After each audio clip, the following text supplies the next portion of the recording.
Hello everybody, yeah, it's me again. I'm remaking the Labyrinth of the Psychopath video number 6 because this is the no contact ever again video. The last one I made, I wasn't happy with it. I was having a really bad asthma attack just before, and I was a bit fired up on the medication and it didn't come across well. So I'm doing it again. Now, no contact ever again is a fantastic system.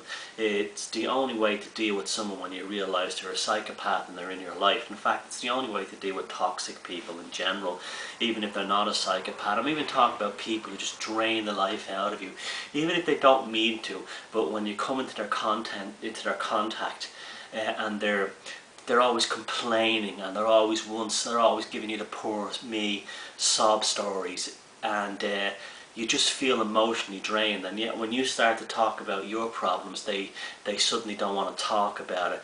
These people are not good to be around, even if they're not psychopaths. But when you do find out someone is a psychopath, you must get away, and get away forever.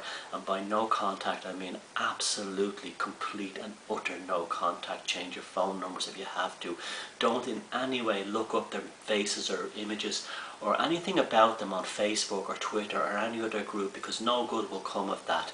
You'll only discover that you'll see them for what they are, but you won't get any, because they go on, you know, they don't have any kind of sense of, because they're dead inside and they have no internal sense of self-realization. They do tremendous damage and it means nothing. I mean, there's a story in my book of one woman who was sexually assaulted by her brother-in-law, and he gave her the whole spiel that he deeply regretted it. Not her brother-in-law, her stepbrother, that he deeply regretted it. And yet when she checked on Facebook that night, there were pictures of him having a great time with his friends. And these are what the psychopaths are like. They just switch from one persona to the next. And it's a kind of a double-edged sword, because when you stumble upon pictures of them when they've been giving you these like lies about how sad they are, and then you really see what a fucking maniac you're dealing with,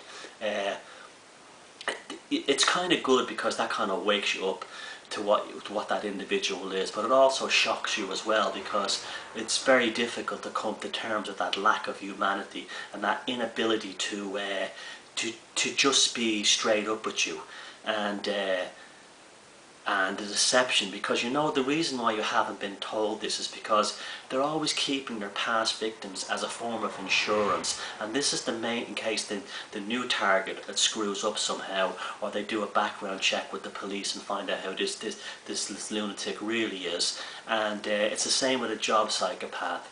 You have no contact ever again. You have nothing to do with them. You treat them as if they're dead, because they are dead. Because remember, what you were dealing with was a persona. It wasn't a person. It was a fake piece of theatre invented to manipulate you. And when they switch that off, they've committed persona suicide. So therefore you play the game to the full degree, and you completely kill them off, because in your mind they no longer exist. They never existed to begin with. It was, none of that stuff was real. And it's the same with all of them. Now, someone else has recently asked me, and it's a very difficult point, and what about if you're trying to maintain contact with somebody who, say, you had children with? And well, firstly, I'm not a trained psychologist or psychiatrist, so I'm not going to give details on any individual case. If you write to me, if you write to me with an email letter saying, I have this problem, I'm not going to answer, because I didn't write the book to take away the work that counsellors and psychologists do. That's what they exist for. But also, you have to stop asking other people for advice and then come to terms with this and deal with these things yourself. You know, we've been trained to always externalise our personal potential to third parties, and that's why there's a lot of people messed up in the world today for that reason. And it's all about grasping yourself and pulling back in that potential to do it for yourself. And not only is no contact good for that, but it's incredibly powerfully liberating, because the psychopaths, they absolutely hate no contact. It drives them mad. You can't get back at them in any other way, and but that is one way you can get back at them. They cannot deal with it. It really, really pisses them off. Because they're so used to just manipulating people and getting what they want from them, because they're completely mad mad. Remember, you're dealing with someone who's just not there. That's not a human consciousness in there that's actually developed in any positive way. It's purely predatorial. Now, if you do have, I'll give this quick advice. Look, if you do have to maintain contact with an ex-spouse, I have lots of details in the book about it, but ultimately the objective is to just get away and get on with your life and forget this thing.